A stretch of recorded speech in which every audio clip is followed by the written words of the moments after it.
Hey guys, நம்ம இன்னைக்கு இந்த வீடியோவில் எதை பற்றி பார்க்க போகிறோம் அப்படின்னா தியரி ப்ரெசன்டேஷன் தென் எவ்வளோ லைன்ஸ் இருக்கணும் அப்படிங்கிறது ஸ்டூடெண்ட்ஸ் நிறைய பேருக்கு டவுட் இருக்குது. ஓகே, எக்ஸாம் அந்த ஆன்சர் ஷீட்டோட ஃபஸ்ட்டு பேஜ் எல்லாருமே நம்ம பார்த்துருந்தோம் இல்லையா? அதோட உள்ள எப்படி இருக்கும், அக்கௌண்ட் ஷீட்டில் அக்கௌண்ட்ஸ் எக்ஸாம்க்குலாம் அக்கௌண்ட் ஷீட் கொடுப்பாங்களா அப்படிங்கிற நிறைய டவுட்ஸ் வந்து பார்த்திங்கன்னா பசங்களுக்கு இருக்குது. ஓகேங்களா? ஸோ அதை பற்றி இந்த வீடியோவில் நம்ம டீட்டெயிலாக பார்க்கலாம். ஃபஸ்ட்டு ஷீட் எப்படி இருக்கும் அப்படிங்கிறத ஆல்ரெடி நான் வீடியோ போட்டுட்டேன். ஓகேங்களா? 2 days பேக் வீடியோ போட்டேன். அந்த வீடியோ நீங்கள் செக் பண்ணிக்கோங்க. ஃபஸ்ட்டு பேஜ் எப்படி இருக்கும், நீங்கள் அந்த ஃபஸ்ட்டு பேஜில் என்னெல்லாம் ஃபில்அப் பண்ணணும் அப்படிங்கிறத கிளியராக ஓவரால் இன்ஸ்ட்ரக்ஷன் சொல்லி நான் கிளியராக போட்டுட்டேன். இப்போது உங்களுக்கு உள்ளே எப்படி இருக்கும், இப்போது அவங்க வந்து பார்த்தீங்கன்னா பண்டில் மாதிரி வந்து கொடுத்துருப்பாங்க. உங்களுக்கு அப்படியே வந்து டேக் பண்ணியே கொடுத்துருப்பாங்க. நீங்கள் எதுவுமே இது பண்ணுறது ஒரு புக்லெட் ஃபார்மெட்டில், சரிங்களா? ஒரு புக்லெட் ஃபார்மெட்டில் அவங்களே வந்து உங்களுக்கு கொடுத்துருப்பாங்க. அவ்வளோதான். நீங்கள் எதுவுமே வந்து ஒரு 20 பேஜஸ் முடிஞ்சக்கப்புறம் நம்ம அந்த ஸ்கூல் காலேஜில் பண்ணுற மாதிரி பஞ்ச் மிஷின் வச்சு பஞ்ச் பண்ணிவிட்டு த்ரெட் வாங்கணும், அதெல்லாம் மேட்டரே கிடையாது. அவங்க புக்லெட்டாகவே உங்களுக்கு கொடுத்துருவாங்க. ஓகேங்களா? எவ்வளோ பேஜஸ் இருக்கும் அப்படின்னா மேக்ஸிமம் ஒரு 25லேருந்து 30 பேஜஸ் வரைக்கும் நார்மலாக இருக்கும்.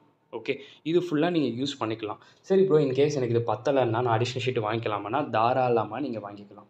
ஓகே, மேக்ஸிமம் இந்த இதுக்குள்ளே தான் உங்களுக்கு பேஜஸோட கவுண்ட் வந்து நார்மலாக இருக்கும். சரி, இப்போது எல்லா சப்ஜெக்ட்டுக்குமே உங்களுக்கு என்ன இதில் இருக்கும், ரூல்டா அன்ரூல்டா இல்லை அக்கௌண்ட் ஷீட்டா அப்படின்னு சொல்லி கேட்டிங்க அப்படின்னா எல்லா எக்ஸாமுக்குமே ஈவன் உங்களோட ஃபினான்ஷியல் அக்கௌண்ட்ஸ் எக்ஸாமுக்குமே கூட என்ன இருக்கும் அப்படின்னா இந்த மாதிரி லைன் போட்டு தான் இருக்கும். ரூல்டு தான் இருக்குமே தவிர அன்ரூல்டு கிடையாது, அக்கௌண்ட் ஷீட்டும் கிடையாது. ஃபுல்லாமே ரூல்டு தான் இருக்கும்.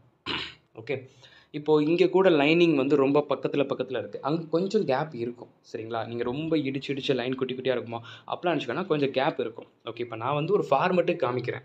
இதே லைன் தான் அங்கே இருக்குங்கிறது கிடையாது. இது வந்து நான் சும்மா கூகுளில் வந்து ஒரு பிடிஎஃப் உங்களுக்கு ரெடி பண்ணி நான் காமிச்சிருக்கேன். சும்மா காமிச்சது. இதே லைன்ஸ் தான், இதே சைஸ் தான் இருக்கும் அப்படிலாம் கிடையாது. அங்கே இன்னும் கொஞ்சம் உங்களுக்கு வந்து கேப் இருக்கும்.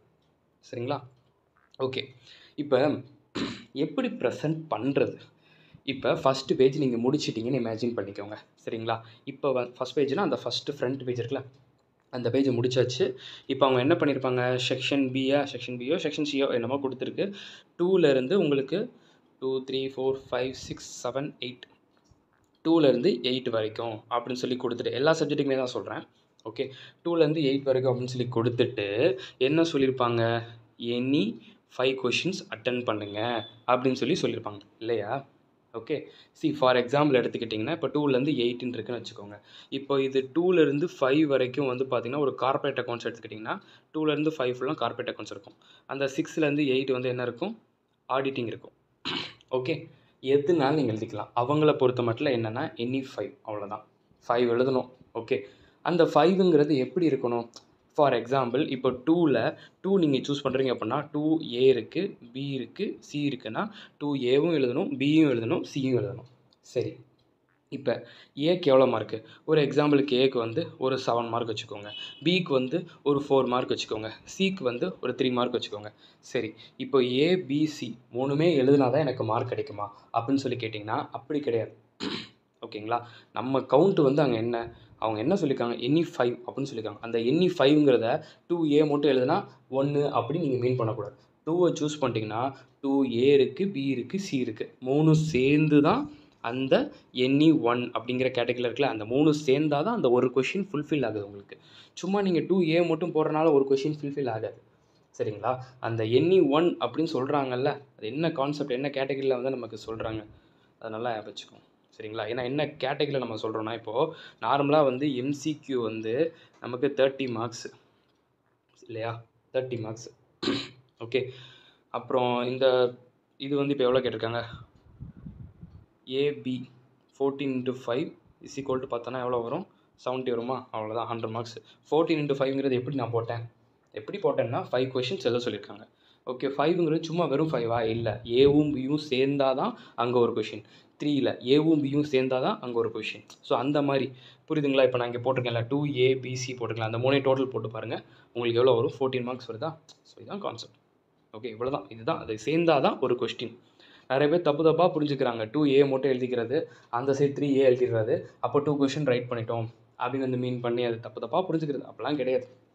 ஓகே, இன்னொன்று டவுட் என்னென்னா பசங்களுக்கு, இப்போ 2A கரெக்டாக எழுதிட்டேன் ப்ரோ, 2B ரொம்ப ஸ்மாலாக எழுதியிருக்கேன், 2C எழுதவே இல்லை. இப்போ நான் 2A கரெக்டாக எழுதியிருக்கேன், எனக்கு மார்க் கிடைக்குமா கிடைக்காதா அப்படின்னா நீங்கள் நல்லா ஞாபகம் வச்சுக்கோங்க. நீங்கள் ரைட் பண்ணதுக்கு மார்க்கு புரியுதுங்களா? இப்போ 2A, B, C இருக்குன்னா ஏல கரெக்டாக எழுதிருக்கீங்கன்னா 7 out of 7, கரெக்டாக இருக்கீங்கன்னா 7 வாங்கிடலாம். B ஸ்மாலாக எழுதிருக்கீங்கன்னா அதுக்கேற்ற மாதிரி மார்க்கு. C எழுதிருக்கீங்கன்னா எழுதவே இல்லைன்னா அதுக்கு ஒன்றுமே கிடையாது, அவ்வளோதான். இப்படி தான் இருக்குமே தவிர 2ல் A, B, C இருக்குது, நான் A கரெக்டாக எழுதியிருக்கேன் பட் B தப்பு அப்படின்னா மொத்தமாக மார்க் போயிடும், அப்படி கிடையாது. புரிஞ்சுக்கோங்க. கொஷின் பேப்பர் பாருங்கள், கொஷின் பேப்பரில் பக்கத்துலேயே கொடுத்துருப்பாங்க. 2Aனா இந்த கொஷின் எழுதுனா உங்களுக்கு 7 மார்க், 2B இந்த கொஷின் அட்டன் பண்ணால் 7 மார்க் அப்படின்னு சொல்லி கொடுத்துருப்பாங்க. சரிங்களா? சரி, இப்போ ஸ்டூடெண்ட்ஸுக்கு இன்னொரு டவுட்டு என்னது, அதாவது ஒரு சிலர் என்கிட்ட கேட்பாங்க, ப்ரோ நான் ஆடிட்டிங் வந்து 2 கொஷின்ஸ் கம்பல்சரி எழுதிடுவேன். ஸோ அப்போ அப்படிங்கும்போது ஃபஸ்ட்டு நான் ஆடிட்டிங்கை எழுதிட்டு இது போகலாமா? ஆடிட்டிங் எங்கே இருக்குது நமக்கு? ஆடிட்டிங் வந்து 6, 7, 8 இருக்குது. அப்போ நான் ஃபஸ்ட்டு கொஷின் எடுத்தோன்னே 6A அப்படின்னு சொல்லி போட்டால் தப்பாக கரெக்டாக அந்த மாதிரி பண்ணலாமா வேண்டாமான்னா பண்ணுங்க, நான் வேண்டான்னு நான் சொல்லவே இல்லை. சரிங்களா? எதுக்காக அந்த மாதிரி பண்ணுறோம்? சிலர் வந்து நமக்கு நல்லா தெரிஞ்சதை ஃபஸ்ட்டு எடுத்து எழுதி அவங்க, அதாவது வேல்யூவேஷன் பண்ணுறவங்கள மைண்ட் எப்படி ரிலாக்ஸாக வச்சுக்கணும் அப்படிங்கிற ஒரு தாட்டில் வந்து நிறைய பேர் பண்ணுவாங்க. சரிங்களா? நீங்கள் அந்த மாதிரி பண்ணுறனால தப்புன்னு நான் சொல்லவே மாட்டேன். ஓகே, அப்படி பண்ணணும்னு வச்சிங்கன்னா தாராளமாக பண்ணுங்கள். ஓகே, எதுக்காக நம்ம சொல்கிறோன்னா, இப்போ 5 கொஷின்ஸ் ரைட் பண்ண போகிறோம். ஃபஸ்ட்டு எடுத்த கொஷின் கொஷின் ஏனோதானா தான் தெரியுது, பட் அதை எடுத்து தான் எழுத போகிறோம் அப்படின்னா அந்த ஏனோதானே தெரியுதா கடைசி எழுதிருங்க, நல்லா தெரிஞ்சால் ஃபஸ்ட்டு கொண்டு வாங்க, அந்த மீனிங்கில் நான் சொல்கிறேன். சரிங்களா? அப்போ உங்களுக்கு ஆடிட்டிங் ஃபஸ்ட்டு தெரியும்னா ஆடிட்டிங் எழுதுங்க, நோ இஷ்யூ. ஆடிட்டிங் ஃபஸ்ட்டு எடுத்தோன்னே ப்ரோ நான் 5 கொஷினில் வந்து கம்பெனி அக்கௌண்ட் லாஸ்ட்டாக முடிக்க போகிறேன், ஃபஸ்ட்டு வந்து ஒரு 1 ஹவரில் ஆடிட்டிங் தியரி எல்லாம் முடிக்கலான்னு இருக்கேன். ஓகே, எடுத்து எழுதுங்க. 6A, 6B, 7A, 7B, 2 question முடிஞ்சா கரெக்டு தானே? 2 கொஷின் முடிஞ்சதுக்கப்புறம் நெக்ஸ்ட்டு வந்து பார்த்துக்கிட்டிங்கன்னா நீங்கள் அடுத்து போகலாம். அடுத்து வந்து 2ல் AB கம்பெனி அக்கௌண்ட்ஸ் அந்த கான்செப்டில் வந்துடுங்க, அவ்வளோதான். நீங்கள் கார்பரேட் அக்கௌண்ட் மட்டும்தான் எழுதணும், ஆடிட்டிங் மட்டும்தான் எழுதணும், அப்படி எந்த மேட்டரும் கிடையாதுப்பா. ஆடிட்டிங் 3 கொஷின் இருக்குது, 3மே நீங்கள் எடுத்து எழுதிட்டு கார்பரேட்டிங்கில் 2 மட்டும் எழுதினாலும் அவங்க எதுவும் சொல்ல போகிறது கிடையாது. அவங்களுக்கு தேவை 5 எழுதணும், அவ்வளோதான். That's all. ஓகே, சரி. ஸ்டூடெண்ட்ஸுக்கு ஒரு சில டவுட்டு, அந்த டவுட் வந்து நான் சொல்லிடுறேன். இப்போது உங்களுக்கு வந்து பார்த்துக்கிட்டிங்க அப்படின்னா இங்கே ஒரு லைன் கொடுத்துருப்பாங்க, அங்கே என்ன இருக்கும் அப்படின்னா, இப்போ என்ன கொஷின் எழுத போகிறீங்க? 6ல் ஏவா? அப்போ மேலே போட்டுருங்க 6ல் A அப்படின்னு சொல்லி போட்டுருங்க. சரிங்களா? ஓகே, இப்போ இந்த கொஷின் ப்ரெசன்டேஷனில் வந்து பார்த்தீங்கன்னா ஸ்டூடெண்ட்ஸுக்கு இருக்கக்கூடிய டவுட்டு என்ன அப்படின்னு சொல்லி பார்த்தீங்கன்னா 7 mark question, 8 mark question, 9 mark question, 10 mark question. கொஷின்லேயே இவ்வளோ கேட்டகரியாக இருக்குது, இன்டர் ஃபைனல் எல்லாம் இருக்கும், எவ்வளோ பேஜஸ் எழுதணும்னு சொல்லிட்டு ஒரு லிமிட் இருக்கா அப்படின்னு சொல்லி பசங்களோட டவுட்ஸ்.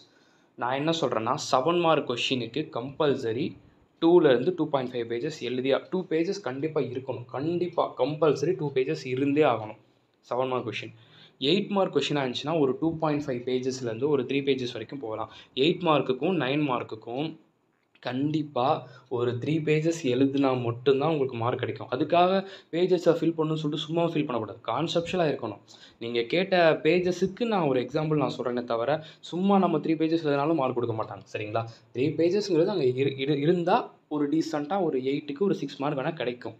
ஓகேங்களா? சரி, அப்போ 10 மார்க் கொஷினாக இருந்தால் அப்புறம் 10 மார்க் கொஷினாக இருந்தால் கண்டிப்பாக 4 பேஜஸ்க்கு மேலே இருந்தே ஆகணும். ஏன்னா ஒரு கொஷினுக்கு 10 மார்க் கொடுக்குறாங்கன்னா கண்டிப்பாக அந்த கொஷின் எவ்வளோ பெரிய கொஷினாக இருக்கணும், கரெக்டு தானே? ஓகே, ஒரு கொஷின் மேபி அப்படி இருக்கலாம், கண்டிப்பாக நம்ம இன்டர் லெவலில் வந்து அப்படி கொஷின்ஸ் வர சான்ஸ் இல்லை, பட் ஃபைனலில் இருக்குது. ஆனால் இன்டர் லெவலில் எந்த அளவுக்கு பாசிபிலிட்டி இருக்காங்கிறது நமக்கு ஒரு கொஷின் மார்க் தான். சரிங்களா? ஒரு எக்ஸாம்பிளுக்கு நான் சொல்கிறேன், 10 மார்க்குக்கு சம் இருக்கலாம் உங்களுக்கு, பட் 10 மார்க்குக்கு தியரிங்கிறது கொஞ்சம் இதுதான். ஆனால் நான் சொன்னதை மட்டும் மைண்டில் நல்லா வச்சுக்கோங்க. இன்கேஸ் ஒரு 4 மார்க்குக்கோ 5 மார்க்குக்கோ தியரி கேட்டால் அப்போ நான் எவ்வளோ பேஜஸ் எழுதணும் அப்படின்னு சொல்லி கேட்டிங்கன்னா அப்போ வந்து நீங்கள் கொஞ்சம் கம்மி பண்ணிக்கலாம். லைக் எப்படி சொல்கிறது அப்படின்னா ஒரு 1 பேஜஸும் 1.5 பேஜஸ் எழுதுறதே போதும் தான். ஏன்னா மார்க்கே 4லேருந்து 5 மார்க் தானே, அப்படிங்கும்போது நீங்கள் ரொம்ப இது பண்ண தேவை இருக்காது. சரி, இப்போ இந்த டவுட் உங்களுக்கு கிளியர் ஆகிடுச்சுல? ஓகே, இப்போ அடுத்து இன்னொன்று மெயினான ஒன்று என்னென்னா, இப்போது ரூல்டு ஷீட்டு ஒரு சிலர் ஒரு தப்பு பண்ணுவாங்க. என்ன தப்பு பண்ணுவாங்கன்னு சொல்லிட்டுங்களா? ப்ரோ நீங்கள் 2 பேஜஸ் சொன்னீங்களே, நான் இப்போ எழுதுகிறேன் பாருங்கள் அப்படின்ட்டு ஒரு எக்ஸாம்பிள் சொல்கிறேன். ஃபஸ்ட்டு லைன், அடுத்த ஒரு லைன் விட்டு செகண்ட் லைன், அடுத்த ஒரு லைன் விட்டு தேர்ட் லைன், அடுத்த ஒரு லைன் விட்டு ஃபோர்த்து, ஒவ்வொரு லைனும் விட்டு விட்டு விட்டு எழுதுனா 1 பேஜுக்கு நீங்கள் எவ்வளோ எழுதுவீங்க பார்த்தீங்களா? ஒரு லைன் விட்டு விட்டு விட்டு விட்டு எழுதியிருக்கு. ஓகே, இப்படி விட்டு விட்டு விட்டு எல்லா கொஷினுக்கும் ஒவ்வொரு லைன் விட்டு விட்டு எழுதினீங்கன்னா அடிஷன் ஷீட் எவ்வளோ வாங்கினாலும் உங்களுக்கு பத்தாது. சரிங்களா? சீக்கிரமாகவே அடிஷனல் ஷீட் வாங்கிடுவீங்க.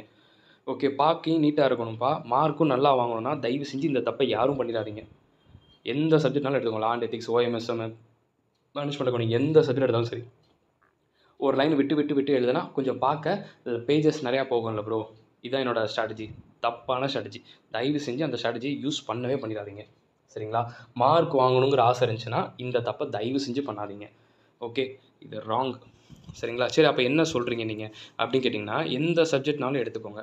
எந்த சப்ஜெக்ட் கேட்டாலும் கண்டிப்பாக வந்து வாட் யூ மீன், இல்லை மீனிங், டெஃபினிஷன் ஏதோ ஒன்று கேட்டிருப்பாங்க. அப்போ என்ன பண்ணணும், ஒரு பிளாக் கலர் லெட்டோ இல்லைன்னா ஒரு ப்ளூ கலரோ வச்சு என்ன பண்ணணும், ஃபஸ்ட்டு மீனிங் அப்படின்னு சொல்லி போட்டு ஒரு செமிகோலனோ இல்லை ஒரு டாட்டோ ஏதோ ஒன்று சம்திங் போட்டுக்கோங்க அந்த இடத்துல. ஓகேங்களா? ஏதோ ஒன்று போட்டுட்டு ஒரு டபுள் லைன் கூட போடுங்களேன், தப்பு இல்லைல்ல. சரிங்களா? ப்ளூ கலர் வச்சு நல்லா யோசிச்சுக்கோங்கப்பா. ப்ளூ கலர் வச்சு நீங்கள் ஹெட்டிங் போடுறீங்கன்னா அண்டர்லைன் பண்ணுறது கொஞ்சம் பிளாக் கலர் வச்சு அண்டர்லைன் பண்ணுங்கள். ஏன் சொல்கிறேன்னா, நம்ம டிப் பென்சில்லாம் யூஸ் பண்ணுறோம்ல, அது பெருசாக வந்து நீங்கள் டார்க்காக போடும்போது டிப்பு டக்கு டக்கு டக்குன்னு உடஞ்சிட்டே இருக்கும். ஓகே, ரெண்டாவது கிளியராக தெரியாது, நீங்கள் லைன் போட்டிருக்கீங்களா போடலையானே தெரியாது. அதுக்கு நான் என்ன சொல்கிறேன்னா, ப்ளூ கலர் வச்சு ஹெட்டிங் போட்டிங்கன்னா அண்டர்லைன் மட்டும் பிளாக் கலர் வச்சு லைட்டாக பிளாக் கலர் வச்சு அண்டர்லைன் மட்டும் பண்ணிக்கோங்க. இல்லை நீங்கள் ஹெட்டிங்கையே பிளாக் கலர் வச்சு எழுதிட்டிங்கன்னா ஸோ சிம்பிள். டபுள் லைன் போடணுங்கிறது மேட்டர் கிடையாது. போட்டால் கொஞ்சம் பெட்டர், இல்லை சிங்கிள் லைன் போட்டாலும் ஓகே தான். ஏதோ ஒன்று பண்ணுங்கள். சரிங்களா? போட்டுட்டு அடுத்த லைனில் கேப் விடாமல் மீனிங் ஒரு 3 லைன்ஸு, கேப்பே விடக்கூடாதுப்பா. அடுத்தடுத்த லைனில் மீனிங் ஒரு 3 லைன்ஸு எழுதிட்டிங்களா? சரி, இப்போ என்ன கொஷின் கேட்டிருக்காங்க, அப்ஜெக்டிவ்ஸ் ஆஃப் ஸ்ட்ராட்டஜிக் மேனேஜ்மெண்ட். சரி, ஒரே ஒரு லைன் மட்டும் விடுங்க, 1 லைன் விட்டுருங்க. ஒன் லைன் விட்டுட்டு அப்ஜெக்டிவ்ஸ் ஆஃப் ஸ்ட்ராட்டஜி மேனேஜ்மெண்ட் அப்படின்னு ஹெட்டிங்கை போட்டுட்டு அந்த அப்ஜெக்டிவ்ஸில் ஏதாவது பாயிண்ட் மாதிரி கொடுத்துருக்காங்களா, ஏதாவது ஏதோ சிம்பிள் மாதிரி போட்டு புக்கில் எதுவும் இருக்கா, இல்லை நீங்கள் ஏதாவது பாயிண்ட் கொடுக்கனாலும் கொடுக்கலாம். இப்போ இன் கேஸ் வந்து ஒரு எக்ஸாம்பிள் சொல்கிறேன். புக்கில் வந்து நமக்கு பேராகிராஃபாக இருக்குது, பேராகிராஃபாக இருந்தால் மார்க் கிடைக்காதே அப்படின்னு நம்ம யோசிக்கிறோம். அப்போ நம்ம என்ன பண்ணலாம், நம்மளே வந்து அந்த கொஷின் ரெலவெண்ட்டாக நம்ம பாயிண்ட்ஸ் கொடுத்துக்கலாம். புக்கில் பாயிண்ட்ஸ் இல்லை. இஃப் இன் கேஸ் வந்து புக்கில் பேராகிராஃபாக இருக்குது, 2 பேஜுக்கு இருக்குது ப்ரோ, ஹெட்டிங்கே இல்லை, இப்போ நான் ஹெட்டிங் கொடுக்கலாமா, கொடுக்கலாம். அது ரெலவெண்ட்டாக நீங்கள் ஹெட்டிங் கொடுக்கலாம். எப்படி கொடுக்கலாம் தெரியுமா, ஒரு அஸ்டிச் சிம்பிள் கூட போட்டுக்கோங்க. போட்டுட்டு ஒவ்வொரு ஹெட்டிங்காக லைன் விடாமல் ஒவ்வொரு லைன் அடுத்தடுத்ததில் அப்படியே ஒரு 5ஓ 6ஓ 7ஓ கொடுத்துட்டு அதுக்கப்புறம் கீழே எக்ஸ்ப்ளனேஷன் ஃபஸ்ட்டு அஸ்டிச் போட்டுட்டு அதுக்கு கீழே அடுத்த லைனில் ஒரு 3 லைன்ஸோ 4 லைன்ஸோ. அப்போ ஃபஸ்ட்டு பாயிண்ட்டு முடிஞ்சாச்சு. சரி, இப்போ ஒரு லைன் கேப் விடுங்க. அடுத்த லைனில் ஒரு பாயிண்ட் இது விட்டுட்டு அடுத்த லைன்லேருந்து நெக்ஸ்ட்டு ஸ்டார்ட் பண்ண ஆரம்பிச்சிடலாம். அப்போ பார்க்க நீட்டாக இருக்கா? பார்த்தீங்களா? நான் லைன் விட்டுருக்கேன், நான் இல்லைன்னு சொல்லலை. ஆனால் நான் எங்கெல்லாம் லைன் விட்டுருக்கேன், ஒரு மீனிங் ஒரு 3 லைன்ஸ் எழுதிட்டு ஒரு லைன் விட்டுட்டு ஹெட்டிங் கொடுத்துருக்கேன். சரிங்களா? அதுக்கப்புறம் ஒரு லைன் விட்டுட்டு ஒவ்வொரு ஹெட்டிங்க்கு எக்ஸ்ப்ளனேஷன் நான் கொடுத்துருக்கேன். ஓகே, இப்படி பண்ணுறது ரொம்ப பெஸ்ட்டு. சரிங்களா? சரி ப்ரோ, பிளாக் யூஸ் பண்ணுறது எனக்கு விருப்பம் இல்லை அப்படின்னு சொல்லிட்டு சில பேர் சொல்கிறாங்க. ப்ரோ எனக்கு இன்ட்ரெஸ்டே இல்லை ப்ரோ, பிளாக்லாம் யூஸ் பண்ண பிடிக்காது ப்ரோ அப்படின்னு இருக்கீங்களா? ஒன்றும் பிரச்சனை இல்லைங்க, ப்ளூ வச்சு நீங்கள் யூஸ் பண்ணுங்கள். ஓகேங்களா? அண்டர்லைன் பர்பஸ்க்கு மட்டும் வேணால் பிளாக் யூஸ் பண்ணுங்கள். ப்ரோ நான் அண்டர்லைனுமே பிளாக் பண்ண மாட்டேன் அப்படின்னு நினச்சிங்கன்னா பென்சில் வந்து அப்சரா அந்த மாதிரி பென்சில் யூஸ் பண்ணுங்கள், டிப் பென்சில் யூஸ் பண்ணாதீங்க. சரிங்களா? யாருக்கு நான் சொல்கிறேன்னா, பிளாக் பிடிக்காது, நான் அண்டர்லைன் கூட பண்ணவே மாட்டேன் அப்படின்னு நினைக்கிற ஸ்டூடெண்ட்ஸுக்கு நான் சொல்கிறேன், டிப் பென்சில் கொஞ்சம் அவாய்ட் பண்ணிக்கோங்க. ஏன்னா நீங்கள் டார்க்காக பண்ணும்போது கிளியராகவும் தெரியாது, அண்டர்லைன் பண்ண முடிப்போம், அதெல்லாம் சொல்கிறேன். சரிங்களா? ஓகே, சரி. இப்போ அடுத்து ஒரு எக்ஸாம்பிளுக்கு எப்படி சொல்கிறது, இப்போ நான் 1 பேஜ் தான் போட்டிருக்கேன், 1 பேஜ் தான் நான் எழுதியிருக்கேன். இதே மாதிரி நான் இன்னொரு பேஜ் எழுதினா தான் கொஞ்சம் நல்லா வந்து பெருசாக இருக்கும். 7 மார்க்குக்கு அப்போ தான் மார்க் கிடைக்கணும்ல. இது மட்டும் நான் எழுதினா இங்கே பாருங்கள் என்ன இருக்குது, 1 பேஜில் நான் என்ன எழுதியிருக்கேன், மீனிங் எழுதியிருக்கேன், ஹெட்டிங் எழுதியிருக்கேன். எவ்வளோ மார்க் கொடுப்பாங்க மிஞ்சி போனால்? இதுக்கு மட்டும் சேர்த்து வச்சு வேணால் ஒரு 1 மார்க் வேணால் கொடுக்கலாம். மிச்சதுக்கு 7 மார்க் கொஷினுக்கு இவ்வளோ எழுதினா மார்க் போடுவாங்களா? அப்போ நான் இன்னும் என்ன பண்ணணும், கீழே எக்ஸ்ப்ளனேஷன் கொடுக்கணும். சரி, எக்ஸாம்பிள் எழுதலாமா ப்ரோ அப்படின்னா தாராளமாக எழுதலாம். சரி, பாயிண்ட்டெல்லாம் வந்து நம்ம சார்ட் போட்டு காமிக்கலாமா ப்ரோ அப்படின்னு சொல்லி நிறைய பேர் கேட்டாங்க. அதாவது சார்ட் மாதிரியோ இல்லை ஏதோ ஒரு மாதிரி க்ரியேட்டிவாக பண்ணலாம், எதுனாலும் பண்ணுங்கள். பட் ரொம்ப டைம் வேஸ்ட் பண்ணுற அளவுக்கு பண்ணாதீங்க. ஓகே, ஒரு தியரி முடிஞ்சதுக்கப்புறம் அப்படியே வந்து என்ன பண்ணணும் தெரியுமா, டபுள் லைன் அப்படியே டபுள் லைன் போடணும். ஓகே, பிளாக் யூஸ் பண்ண மாட்டேன் அப்படிங்கிற ஸ்டூடெண்ட்ஸ் நீங்கள் பென்சில் வந்து அப்சரா அந்த மாதிரி யூஸ் பண்ணுங்கள், கொஞ்சம் டார்க்காக இருக்கும். நீங்கள் டிப் பென்சில் யூஸ் பண்ணிங்கன்னா உடஞ்சிட்டே இருக்கும். ஸோ அவ்வளோதான். சரியா? ஓகே, இன்கேஸ் இப்போ இன்னொரு எக்ஸாம்பிளுக்கு நான் சொல்கிறேன். இப்போ நான் லைட்டாக எரேஸ் பண்ணிக்கிறேன். எதுக்காக அப்படின்னா சொல்கிறேன், உங்களுக்கு புரியும். இப்போது இந்த கொஷின் வந்து இந்த பேஜில் ஃபினிஷ் ஆயிடுச்சு. எனக்கு இவ்வளோ கேப் இருக்குது.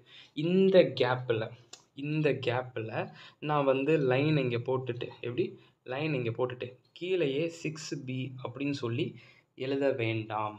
ஓகே, கொஞ்சம் இவ்வளோ தான் கேப் இருக்குது அப்படின்னா நீங்கள் வேணாம்ப்பா, அது வேண்டாம். ரொம்ப சின்னதாக இருக்குன்னா, இப்போ சின்னதாக தான் இருக்குது ப்ரோ, ரொம்ப ரொம்ப குட்டி தீரி தான் ப்ரோ, இருக்கிற ஸ்பேஸில் எழுதிடலான்னா எழுதிருங்க, வேணாம் நான் சொல்லவே இல்லை. வேஸ்ட் பண்ணாதீங்க. பெருசாக தான் போகும் அப்படின்னா இருக்கிறது அவ்வளோ லைன் தான், விட்டுருங்க. விட்டுட்டு அடுத்த பேஜில் நெக்ஸ்ட் பேஜில் 6B அப்படின்னு சொல்லி போட்டுருங்க. சரிங்களா? 6ல் பி அப்படின்னு சொல்லி போட்டுருங்க. அவ்வளோதான். அதாவது நார்மலாக என்னென்னாப்பா, ஈச் அண்ட் எவ்ரி கொஷின் நமக்கு எப்பயுமே ஃப்ரெஷ்ஷாக நியூ பேஜில் ஸ்டார்ட் பண்ணணும்னு சொல்லிட்டு ஒரு ரூல் இருக்குது. பண்ணணும்னு சொல்லுவாங்க. ஓகேங்களா? ஸோ அதை மட்டும் நான் நல்லா சொல்கிறேன். நீங்கள் நல்லா ஞாபகம். Each and every new question நீங்கள் ஃப்ரெஷ்ஷாக ஒரு பேஜில் தான் ஸ்டார்ட் பண்ணணும். இப்போ 6A மேலே முடிஞ்சிருச்சுன்னா 6B இங்கே நீங்கள் எடுத்து எழுதணும்னா எழுதலாம். ஒன்றும் பிரச்சனை இல்லை. கேப் இருந்தால் சின்ன கேப்பு தான் இருக்குது. அதுக்குள்ளே முடிச்சுன்னா முடிச்சிருங்க. இல்லை ப்ரோ ஸ்பேஸ்லாம் பத்தாது அப்படின்னா அடுத்ததுக்கு கொண்டு வந்துருங்க. ஓகே சரி. இப்போ 6B இவ்வளோதோட முடிஞ்சுப்பா. இவ்வளோ கேப் இருக்குது. ஓகே இதில் போய் நம்ம 7Aன்னு போடணுமா? வேணாம். அடுத்தது கூட கொண்டு போயிருங்க. ஓகே ஏன்னா அது அடுத்த கொஷின் இல்லை. 7 இப்போ 6 வேறு கொஷின், 7 வேறு கொஷின் இல்லை. ஸோ அந்த பர்பஸ்க்காக நான் சொல்கிறேன். ஓகேங்களா? அதுக்காக 2A நான் சொன்னேன்ல 2A அதோட ஆன்சர் இவ்வளோ தான் இருக்குது. 2B அதோட ஆன்சரு இவ்வளோ தான் இருக்குது. இதுக்கெல்லாம் ஒவ்வொரு பேஜ் வேஸ்ட் பண்ணாதீங்க. ஒரே பேஜில் முடிச்சிருங்க. ஏன்னா அது ஒரு கொஷின் தானே. 2ABCங்கிறது ஒரு கொஸ்டினுக்குள்ளே சப்டிவிஷனாக இருக்குது. அதெல்லாம் ஒரே பேஜில் வந்து நீங்கள் எழுதிக்கலாம். ப்ராப்ளமே இல்லை. சரிங்களா? அதில் எந்த பிரச்சனையும் கிடையாது. ஸோ அதை மட்டும் நல்லா ஞாபகம் வச்சுக்கோங்க. இதான் நிறைய பேருக்கு ஒரு டவுட்டாகவே இருந்துட்டுருந்துச்சு. ஏன்னா 2A இங்கே எழுதிட்டு மறுபடியும் ஒரு பேஜ் விட்டுட்டு 2B அடுத்து அது போய்கிட்டேல இருக்கும். அது வேஸ்ட் இல்லைப்பா. அது பேஜ் எம்டி ஸ்பேஸ் அவ்வளோ போய்கிட்டு இருக்கும். வேஸ்ட் அது. சின்ன சின்ன கொஷினாக கொடுத்துருக்காங்க. இப்போ 2ABCDன்னு சின்ன சின்னதாக இருக்குன்னா அடுத்தடுத்ததில் எழுதிருங்க. நான் சொல்கிறது பெருசாக இருக்கும்போது தான் நான் சொல்கிறேன். Okay that's all. So presentation wise வந்து இந்த மாதிரி இருந்தால் கொஞ்சம் பெட்டராக இருக்கும் அப்படின்னு சொல்லி சொல்கிறாங்க. சரி ஸ்டோரி எழுதலாமா? கதை எழுதலாமா? கதை எழுதலாமா அப்படின்னா நீங்கள் நல்லா ஞாபகம் வச்சுக்கோங்க. அது ரெலவெண்ட்டாக எழுதுங்க. இப்போ நான் முன்னாடியே சொல்லிட்டேன். மீனிங் இந்த மாதிரி வந்து ஃபஸ்ட்டு நீங்கள் கொடுத்துட்டு மெயினாக சொல்லிடுங்க. அவ்வளோதான். ஓகே ஸோ தியரி பொறுத்த மட்டும் அதுதான். ஓகே இப்போ ஒரு எக்ஸாம்பிளுக்கு நம்ம புக்கில் வந்து வெறும் 10 ஹெட்டிங் மட்டும் ஏதோ ஒரு தியரி இருக்குது. வெறும் 10 ஹெட்டிங்காக மட்டும்தான் கொஷினில் கொடுத்துருக்காங்கன்னு வச்சுக்கோங்க. வெறும் 10 ஹெட்டிங் தான். அதை 7 மார்க் கேட்குறாங்கன்னா அந்த ஹெட்டிங்கை நீங்கள் எக்ஸாம் பாயிண்ட் ஆஃப் வியூ கொஞ்சம் எக்ஸ்ப்ளனேஷன் பண்ணுறதுக்கு ட்ரை பண்ணுங்கள். ஏன் சொல்கிறேன்னா வெறும் 10 ஹெட்டிங் மட்டும் தான் இருக்குன்னா அந்த 10 ஹெட்டிங் மட்டும் இல்லைனா 7 மார்க் கொடுப்பாங்கன்னு சொல்ல முடியாது. தட்ஸ் வை சொல்கிறேன். ஓகே அதை மட்டும் நல்லா வச்சுக்கோங்க. புரியுதுங்களா? அவ்வளோதான். ஓகே இந்த மாதிரி தான் நீங்கள் பண்ண போகிறீங்க. தென் ஸ்டூடெண்ட்ஸோட இன்னொரு டவுட்டு, இந்த டவுட்டோடு நான் வந்து இதை முடிச்சுக்கிறேன். என்ன டவுட் அப்படின்னு சொல்லி பார்த்தீங்கன்னா, இப்போ 2A எழுதிட்டாங்க ஒரு பசங்க, தியரி எழுதிட்டாங்க. இப்போ 2B அவங்களுக்கு தெரியலை. ஓகே அப்போ அந்த ஸ்டூடெண்ட் என்கிட்ட ஒரு டவுட் கேட்குறாங்க. ப்ரோ நான் இப்போ 2A எழுதிட்டேன், 2B எழுதுவேன், பட் ஆனால் கடைசியாக எழுதலான் இருக்கேன். ஓகே இப்போ நான் என்ன பண்ணட்டும்? லைன் போட்டுட்டு எனக்கு இப்போ 3rd கொஷின் தெரியும். ஸோ 3ல் ஏன்னு சொல்லி போட்டு எழுதிட்டு அதுக்கப்புறம் மொத்தமாக 4 எல்லாம் முடிச்சுட்டு கடைசியாக நான் கொண்டு போனால் அது கரெக்டாக அப்படின்னா என்னோட ஃப்ரீ அட்வைஸ் அது வேண்டாம். புரியுதுங்களா? அவங்க என்ன சொன்னாங்க? 2A எழுதிட்டு 2Bயை இப்போ எழுத மாட்டேன், கடைசியாக எழுத வேண்டாங்க. Okay gap விடுவீங்களாண்ணா? கேப் விட மாட்டேன் ப்ரோ அப்படின்னாங்க. அந்த தப்பை தயவு செஞ்சு யாரும் பண்ணாதீங்க. 2A எழுதிட்டீங்க, 2B எழுதணும்னு நினைக்கிறீங்க. ஓகேங்களா? அப்போ நான் என்ன சொல்கிறேன்னா, இப்போது 2B உங்களுக்கு வந்து கொஞ்சம் கன்ஃபியூஷனாக இருக்குன்னா நீங்கள் லாஸ்ட்டாக எழுதலாம் நினைக்கிறீங்க. ஓகேங்களா? அப்போ நான் என்ன சொல்கிறேன்னா 2Bன்னு சொல்லி போட்டுட்டு அது ஒரு 1 பேஜோ 2 பேஜோ 3 பேஜோ எவ்வளோ ஸ்பேஸ் விடணும்னு உங்களுக்கு தெரியும்ல, அந்த கேப்பை விட்டுட்டு நீங்கள் அடுத்த இதில் எடுத்து எழுத ஆரம்பிச்சிருங்க நான் சொல்ல வரேன். புரியுதுங்களா? நான் சொல்கிறது உங்களுக்கு புரியுது நினைக்கிறேன். 2A எழுதிடுறீங்க, 2B என்றைக்குனாலும் நீங்கள் தான் எழுத போகிறீங்க. ஓகே கேப்பை விட்டுட்டு நீங்கள் அடுத்த கொஷின் போங்கன்னு நான் சொல்ல வரேன். ஓகேங்களா? சிலர் என்ன பண்ணுறாங்க அப்படின்னு சொல்லி பார்த்தீங்கன்னா, கேப்பே விடாமல் 3A சரி அப்போ 2B எங்கே இருக்குன்னா அது பின்னாடி லாஸ்ட்டில் இருக்குது. வேல்யூஷன் பண்ணுறவங்களுக்கு ரொம்ப அது மாதிரி டென்ஷன் எடுத்துரும். ஓகேங்களா? தயவு செஞ்சு அந்த தப்பை யாரும் பண்ணாதீங்க. 2A எழுதிட்டீங்க, 2B தெரிலையா? ஒன்றும் பிரச்சனை இல்லை, கேப்பை விட்டுட்டு நீங்கள் அடுத்த கொஷின் போங்க. டைம் இருந்துச்சுன்னா லாஸ்ட்டில் வந்து எடுத்து எழுதிருங்க. முடிஞ்சு அவ்வளோதான். That's all. ஓகே அவ்வளோதான் முடிஞ்சதுப்பா. இதுக்கு மேலே ஃபர்தராக உங்களுக்கு வேறு எதுவும் டவுட் இருந்தால் தாராளமாக கேளுங்க. இவ்வளோ நேரம் பொறுமையாக நீங்கள் இந்த வீடியோ பார்த்துருப்பீங்க. ஓகேங்களா? உங்களோட வேல்யூபிள் டைமை வந்து இதில் நீங்கள் யூஸ் பண்ணியிருக்கீங்க. Okay wish you all the very best. உங்களுக்கு கிளியராக புரிஞ்சிருக்கும். இப்போ ஒரு கிளாரிட்டி கிடச்சிருக்கும். ஓகேங்களா? உங்கள் ஃப்ரெண்ட்ஸ்க்கு மறந்துடாமல் ஷேர் பண்ணுங்கள். ஓகே பார்க்கலாம்.